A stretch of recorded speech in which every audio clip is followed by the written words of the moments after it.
Kayla, are you there? I was just wondering why you haven't been responding to any of my messages at all. I've left you so many of them, and I feel like they're not even being read. Just how long are you going to be keeping me waiting, huh? I'm really sorry about that, Sandra. I was just bathing the kids and putting them to bed, so I was quite busy. Oh, really? Well, did you even read the other messages that I had sent to you? I want to know what you think.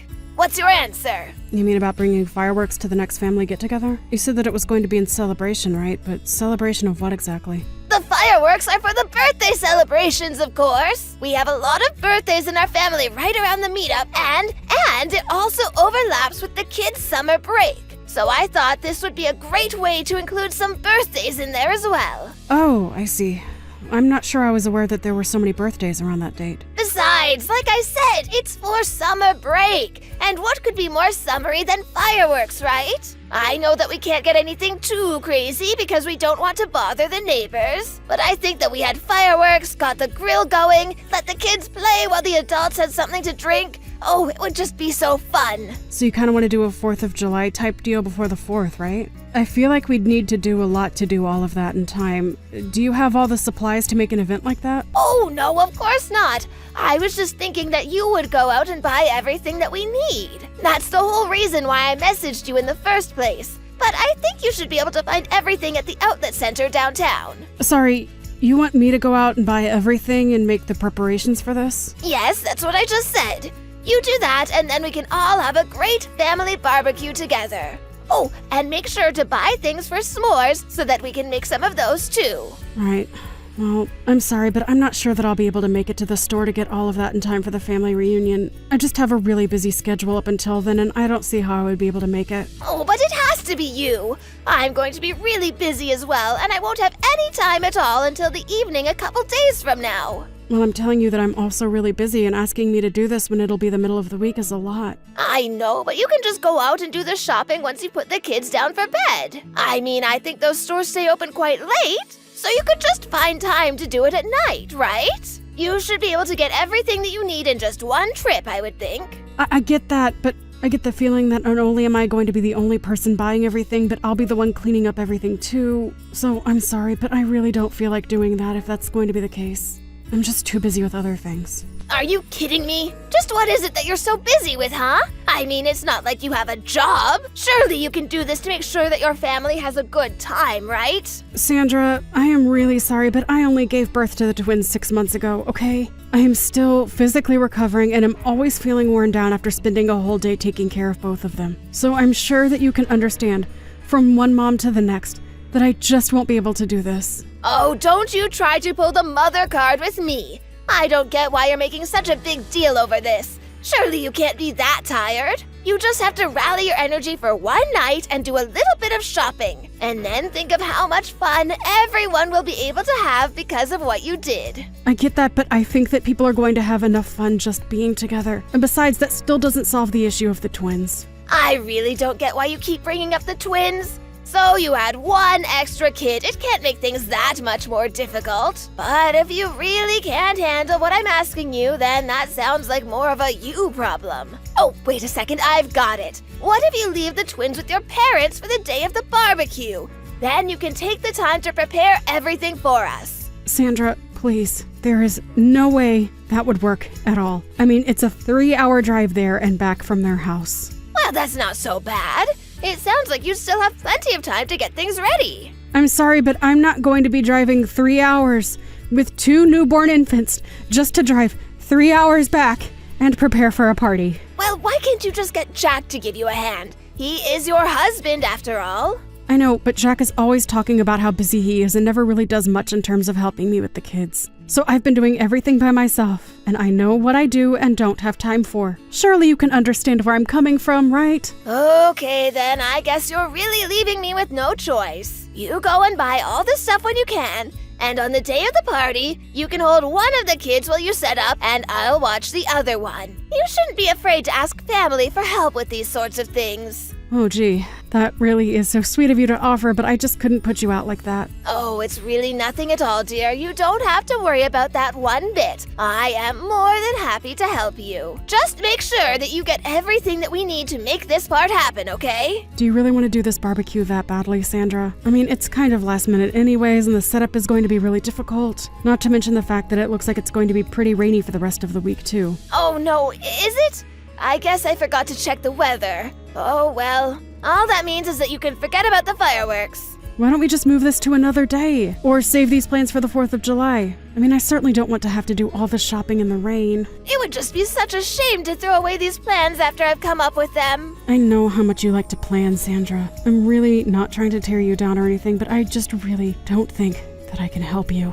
But I just really wanted to make this family reunion special. I mean, it's not often that we get everyone together like this, you know? Look, I've planned tons of events before, and I think I know what I'm doing. I appreciate your concerns, but maybe just let me handle the details and you do what I tell you to do. Sandra, I'm really sorry, but I've already explained that I'm not about to leave my kids and do this shopping for you.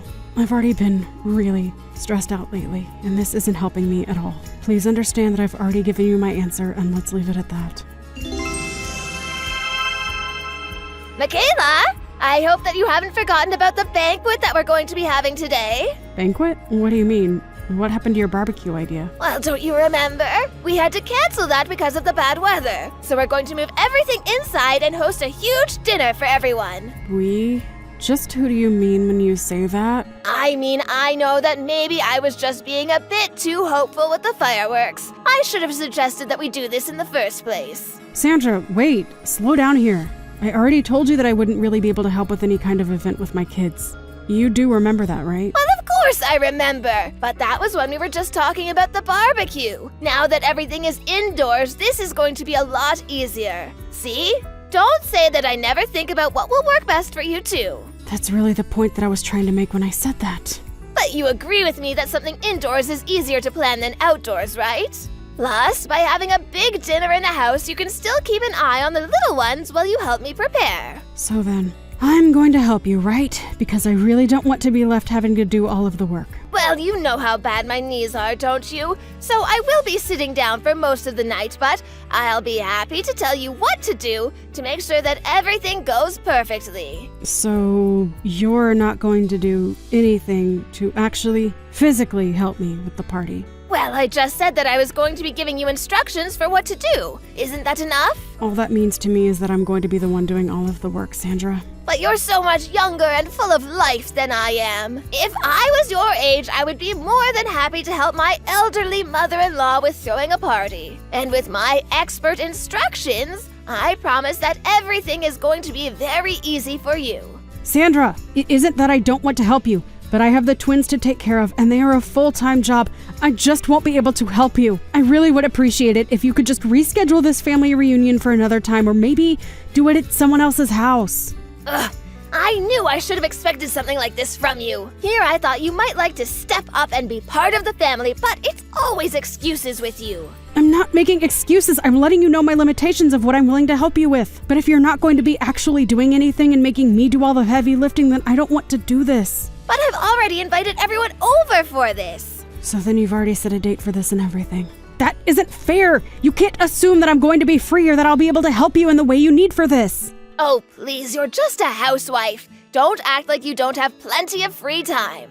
I do not have free time. I am literally a new mother to twins. That means I am always cooking for 3, changing 2 people at once, doubling my time for doctor's appointments. Just when did you set this banquet of yours for anyway? It's going to be in 4 days if you must know. So then you planned for this to happen in the middle of the week. And just what is so wrong with that? Why are you so fixated on that? Because I have plans then and I won't be able to help you. And just what are your plans that are so important, huh? Well, my sister is coming to visit my parents. Ugh, what? The timing for that could not be worse. Exactly. That's what I've been trying to tell you, Sandra. The least you could have done was ask me about possible dates beforehand, and then maybe we could have tried to work something out. But if you don't move this to another day, then there's no way that I'd be able to help at all. You really must think the world revolves around you, huh? Are you really going to prioritize seeing your sister over doing this for your own family? Why don't you tell your sister to come another day? Tell her that you already agreed to help with something else and you won't be able to see her. But I didn't agree to anything at all. So you're telling me that you think your side of the family is more important than your husband's? I can't believe my poor son married such a selfish woman. That isn't what I'm saying at all, and you know that. You're not being fair to me. I don't want to hear whatever excuse you've prepared for yourself. You need to learn to shut up and do what your mother-in-law tells you to do. I have already scheduled this family banquet, and there is nothing that is going to change those plans. Well, then I just won't be able to help you with any of that. Do you understand that? I can't believe you're choosing to act this way with me. I'm not acting like anything. I've made myself very clear about this whole thing. Well then, I guess I'll have no choice but to explain to my relatives that you didn't care enough about them or me to help with dinner. I'm sure they would all just love you after that, don't you think? If you want things to go well with my relatives, you'll do as I say or else. I don't see why you can't just invite them over and we all order pizza or something. It doesn't have to be some big, elaborate banquet. There you go again, just treating my family like they don't matter, or that they're not worth putting any effort into please. If this is really how you're going to be, then maybe I need to talk to my son about getting a divorce with you. I don't think he realizes just how useless his wife really is. Michaela, what is the meaning of this? Why isn't anything ready for the banquet at all? Is it already time for people to be coming over? What kind of response is that? Of course it is! I told you that this was happening and that there was nothing you could do to change it, remember? Don't act like you didn't know my relatives were coming. I actually don't think anyone is coming, so you have nothing to worry about. I'm certainly not going to go anyways, so please don't bother me about this. What do you mean nobody is coming? What are you talking about? I mean that none of your relatives said they were going to come. There is going to be no banquet, get it? I still don't understand what you mean. I mean that I told them not to come. What do you mean? You did this? You're the reason nobody is going to come to our important family reunion? Sorry, I should have made myself more clear. I only told them not to come because every single person I invited said that they really didn't want to go. They all thought that doing something like this in the middle of the week was just going to be a big chore. That isn't true. Everyone should have been really excited for this. Who would be excited about some big dinner party with drinks in the middle of the week? People have jobs and school, and they don't have time for something like what you wanted. Don't you dare speak for my family as if you know them better than I do. I have been planning events like this since you were in diapers. I know what my family likes. Actually, it's a good thing you did ask me to invite everyone in your place. They all told me that they hated going to your events, but you just never stopped asking until they agreed to go. I guess they were all more comfortable telling me no. And anyways, that's why not a single person said they were going to be there for the party. You're lying to me. I know that you are. Well, you're more than welcome to wait and see for yourself, but I'm not going to be there. You must have just told everyone that it was canceled, and that's why no one is going to show up. I'm sure if I called people and told them that it was still happening, that everyone would come running. Okay, then go ahead and try that. How could you do this to me? I was really looking forward to this. Well, it sounds to me like you were the only person in your family who was. That you were still going to make me do all the work for an event that no one would have wanted to go be at anyways. Shut up! How are you to talk to your mother-in-law like that? Just who do you think you are, huh? I think that I'm someone who has been very reasonable and patient with you while you have been nothing of the sort to me. Anyways, I have things I need to do. Goodbye. This is all your fault, you little brat. What are you talking about? I'm talking about this family gathering that I heard was going on without my knowing. Oh, that. Right. Yeah, I'm going to that. Although since I'm breastfeeding, I won't be drinking, of course. But I don't get it. Why wasn't I invited? I mean, I was the one who planned to have a family gathering in the first place. Because this isn't one of your huge elaborate parties, Sandra. This is just a small gathering for whomever can make it on the weekend. You always go way over the top and it's intimidating to your family who have to deal with it when they'd rather just be able to relax. But that's not fair. What's wrong with wanting to do something big for my family like I always do? I already explained this to you. You can't just plan these big dinners or barbecues or drinking parties in the middle of the week. I don't know if you've realized this, but your family aren't the kinds of people to do day drinking or go to work hungover. They don't do big, elaborate parties. They want a quiet, small gathering where they can relax and feel like they can talk freely. And you're saying that I don't do that for my family. Is that really why nobody showed up last week? That's what I was trying to explain to you. Yes. But This isn't fair. Now there's some family event and I'm the only one not invited? I thought my family loved me more than that. It's not that they don't love you, but it's that you tend to go overboard with the drinking at these things and it really puts people off. Shut up! How dare you try and tell me how I make my family feel? You don't know what you're talking about. Don't blame me because you don't know your family as well as you thought, okay? You're the one who keeps making these big plans without asking about anyone's schedules or anything like that at all. If anything, you've proven that you don't know what your family wants. Don't talk to me like that. I am your mother-in-law. That doesn't mean that you can treat me however you'd like, you know? But I just wanted to see my family. And it's not that they don't want to see you either, but they want to see you at an event that works for their schedule and where they don't have to worry about you drinking too much. Do they really all feel that way about me? I think it would help if you didn't try and plan these things once a month. I mean, do you have any idea how hard it is for everyone to coordinate a day that they can see each other once a month? Besides, most family reunions happen once or twice a year. You just don't need to be doing so much, Sandra. I get that you have a lot of free time, but most of your family isn't retired like you. So you think that I do what I do because I'm bored? Is that what you think of me? I'm just passing along what I've heard from your family, that's all. If you want to talk about this anymore, why don't you take it up with them? I have to go and take care of my twins now. After that, Sandra finally seemed to settle down a bit. She called her relatives and they confessed how they really felt about her events. After that, she started planning much smaller gatherings and much less frequently. It was only once a year or so that we started having our family reunions. And when we did, people showed up early to help set up and stayed afterwards to help with the cleaning. Sandra even started limiting herself to 3 drinks at the events and stuck to it very strictly. It seemed like all of her family was grateful to see that, and her mood even began to improve. Now Sandra and I get along much better, and so do the rest of her family too. Her and I still have a long way to go in terms of our relationship with each other, but I'm glad that this didn't end up a total disaster for everyone involved. Thank you for watching. If you liked this video, please give it a thumbs up, and don't forget to subscribe to see more content like this.